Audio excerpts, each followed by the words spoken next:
অর্থ সম্পদের নেশা যেন পেয়ে বসেছিল বরগুনা এক সদর আমতলী তালতলী আসনের 5 বারের এমপি জেলা আওয়ামী লীগ সভাপতি ধীরেন্দ্র দেবনাথ শম্ভুকে। দৃশ্যমান কোনো আয় না থাকলেও কয়েকশো কোটি টাকার সম্পদের মালিক তিনি। বিদেশেও রয়েছে তার বাড়িসহ বিপুল বিত্ত।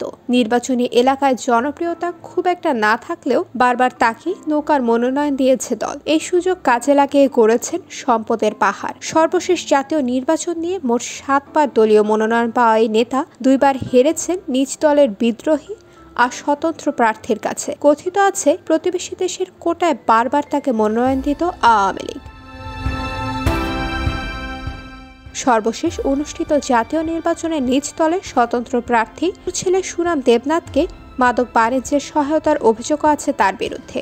অভিযোগের ব্যাপারে কথা বলা যায়নি সাবেক এই এমপির সঙ্গে। 5 আগস্টের পর থেকে পলাতক রয়েছেন তিনি। গেল সপ্তাহে শম্ভুর অবৈধ সম্পদ অনুসন্ধানের সিদ্ধান্ত নিয়েছে দুর্নীতি দমন কমিশন। হিসাবে গত 10 বছরে 10 গুণ বেড়েছে শম্ভুর সম্পদ। এই সময় তার স্ত্রীর সম্পদও বেড়েছে কয়েক গুণ, যদিও বাস্তবে আরও অনেক বেশি সম্পদের মালিক তিনি।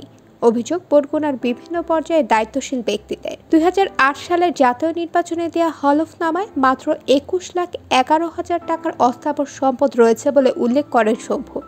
এছাড়া বরগুনা শহরের হাই স্কুল সড়কে 3.20 শতক জমির উপর একতলা বাড়ি, 2টি টিনের ঘর, 0.20 একর অকৃষি জমি, ব্যাংকের 9,94,000 টাকার জমি দেখান তিনি।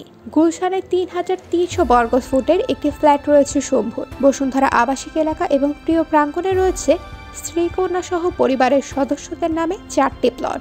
1,300 বর্গফুট আয়তনের 2টি ফ্ল্যাট রয়েছে মধ্যবাড্ডায়। নিজের সহ স্ত্রী, পুত্র, কন্যাদের নামে রয়েছে 4টি বিলাসবহুল গাড়ি। বরগুনা মহাসড়ক এলাকায় 1 একরেরও বেশি জমি কিনেছেন ছেলে সুনাম দেবনাথ। শম্ভুর ছেলে সুনাম দেবনাথের বিরুদ্ধে আছে মাদক ব্যবসার সঙ্গে সরাসরি জড়িত থাকার অভিযোগ। গুনার চাঞ্চল্যকর রিফাত হত্যাকাণ্ড ও কিশোর গ্যাং লিডার নয়ন বন্ডের ক্রসফায়ারের ঘটনাও এই মাদকের কারণেই হয়েছিল বলে অভিযোগ রয়েছে। IBTV USA news desk.